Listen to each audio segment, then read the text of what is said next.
Waxahachie, Texas.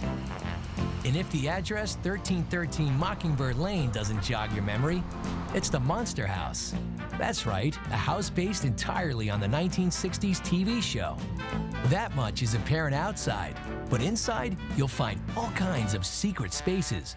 From Grandpa's secret laboratory to everyone's favorite pet dinosaur Spot in his hidden lair underneath the stairs. It's the home of Sandra and Chuck McKee and Spot.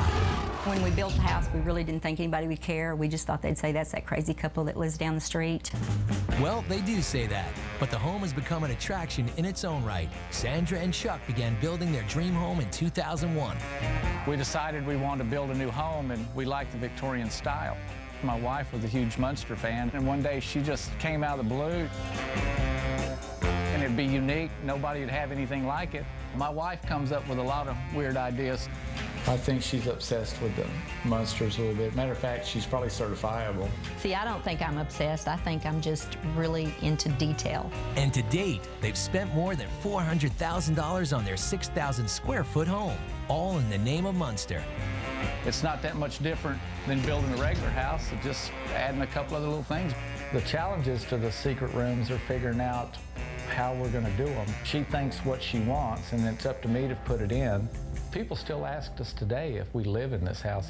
They do live there. And when you enter the front door, you're faced with the first of the home's many secret spaces. Not that you'd know it.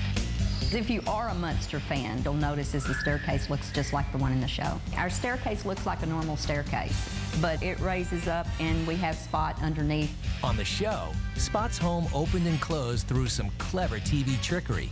It was made out of real light wood, and there was a guy underneath there that actually picked it up with a board. We use these stairs every day. We couldn't build it out of a cheap material. The staircase is all solid oak. We had a craftsman come in, and he searched and looked to find stuff to match everything to be exact. The staircase does open now, but it's on a manual type opening. But the apparatus is so heavy, it can take 3 people to prop it open. But that won't be the case for long, because Sandra and Chuck plan to automate this staircase with a pneumatic or hydraulic system. Spot is underneath there, and he breathes smoke and stuff, so it's pretty cool. We've got different engineers looking into a safe way to lift it. We've got to get some kind of mechanism that'll actually lift 800 or 900 pounds safely. Chuck and Sandra have spent $15,000 just on their secret staircase. Moving on through the house, the living room presents the next opportunity for discovery. Fans of the show will remember the famous trapdoor that leads to Grandpa's secret laboratory in the cellar. And most people, when they're walking through the house, they're looking at the antiques. They're not looking down at the ground. So unless it's brought to your attention, most people don't even notice it's even there. Yeah, this is our dungeon. It's Grandpa's laboratory where he does his experiments, and when he's not experimenting, it doubles as a storm shelter. We live in Tornado Alley, so we keep a few supplies. The McKees created Grandpa's laboratory in 2002, and they made sure it had a functional use in case a Texas twister blows through Waxahachie. Don't be fooled, though. It's still very much a secret laboratory. Looks like he's got an experiment going on down there right now.